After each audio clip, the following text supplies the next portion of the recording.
Assalamualaikum warahmatullahi wabarakatuh. Kedua pembicara terdahulu ini berani sekali. Nanti sebentar lagi, saya kira sekarang sudah tuh di medsos viral. Ini orang-orang kafir.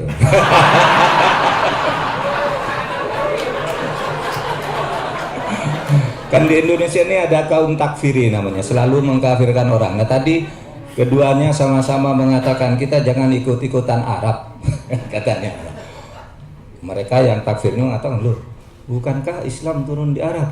Bukanlah Islam itu tetapnya berbahasa Arab. Kalau sebab itu, Anda yang begitu tuh kafir, gitu biasanya. Itu saya kira sekarang sudah ada yang begitu. Atau kalau tidak ada nanti akan ada sebentar lagi.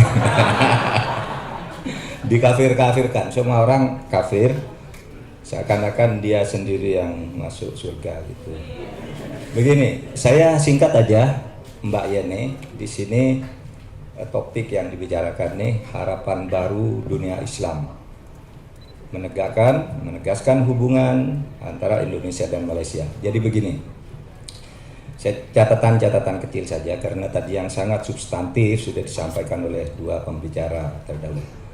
Pertama, Indonesia dan Malaysia ini bisa maju bersama di dalam memperjuangkan nilai-nilai Islam di kedua negara karena banyak kesamaan. Saya tidak mengatakan mendirikan negara Islam, tapi nilai-nilai Islam. Oleh sebab itu saya sering menggunakan istilah kita tidak perlu negara Islam, tapi perlu negara Islami. Islam itu kata sifat itu tadi, jujur, sportif, bersih, taat hukum, anti korupsi, pokoknya yang baik-baik itu Islami namanya. Sehingga kalau negara yang seperti itu, seperti New Zealand itu saya katakan itu bukan negara Islam tapi negara Islami. Islami bukan Islam. Jepang tadi Islami, kata sifat gitu. Nah, di mana kesamaannya? Pertama, keduanya Malaysia dan Indonesia sama-sama ingin membangun masyarakat atau negara Islami, tetapi bukan teokrasi Islam. Kedua negara sama-sama percaya bahwa bernegara atau berkhilafah itu adalah sunnatullah. Saya sering juga menyebut fitrah. Artinya setiap orang, setiap manusia itu memang kodratnya bernegara. Dan bernegara itu namanya orang kalau di bahasa Arab kan salah satunya punya pemerintahan, punya khilafah.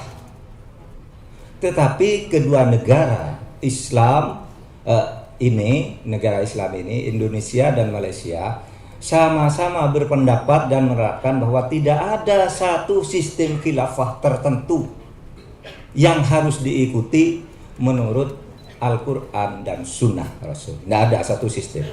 Oleh sebab itu Indonesia itu memilih bentuk republik dengan presidensial.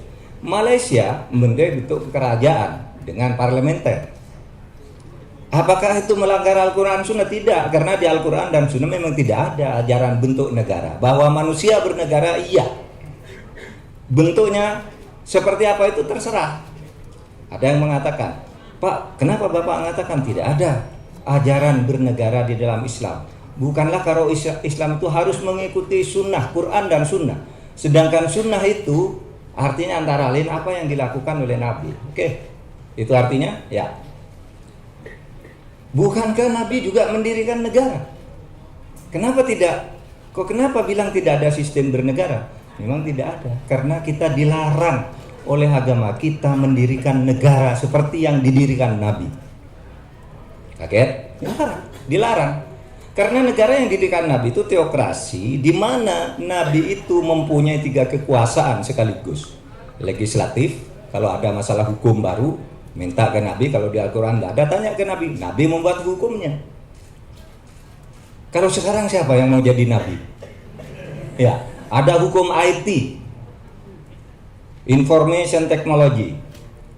Tanya ke sekarang siapa yang itu? Harus DPR karena tidak ada Nabi. Oleh sebab itu negara seperti Nabi itu tidak boleh.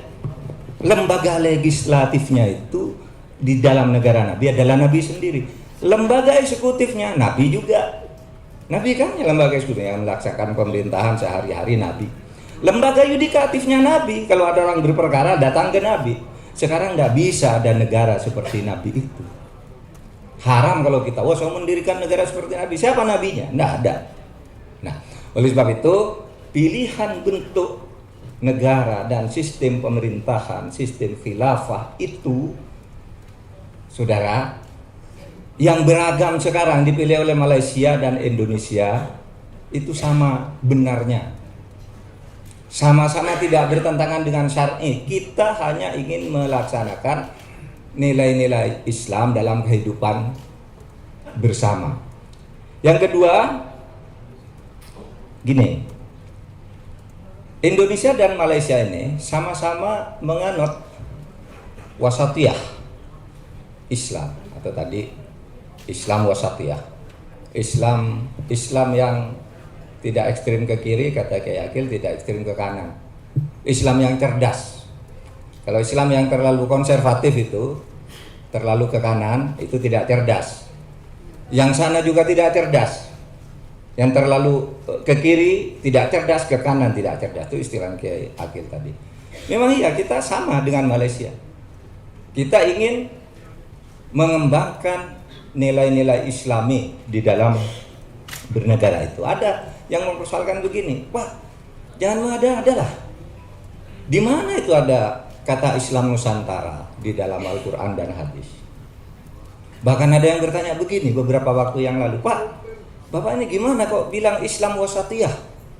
Di mana tuh ada Islam wasatiyah di dalam Al-Quran dan hadis? Saya bilang Islam wasatiyah itu konsep.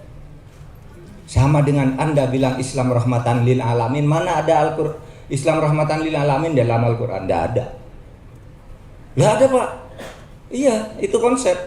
Bunyinya wa ma arsalnaka illa rahmatan lil alamin. Lalu konsep dari elemen indikator-indikator orang yang diutus nabi ini yang diutus oleh Allah untuk melaksanakan ajaran itu rahmat bagi seluruh orang, disebut Islam rahmatan lil alamin.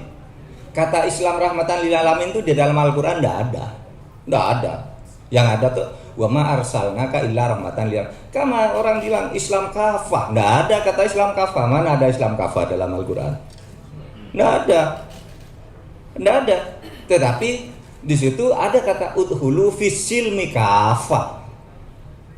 Itu lalu indikator dari ini lalu disebut Islam kafah di dalam dunia akademik. Akademik itu kan kadang-kala mengabstraksi dari indikator-indikator itu menjadi sebuah konsep.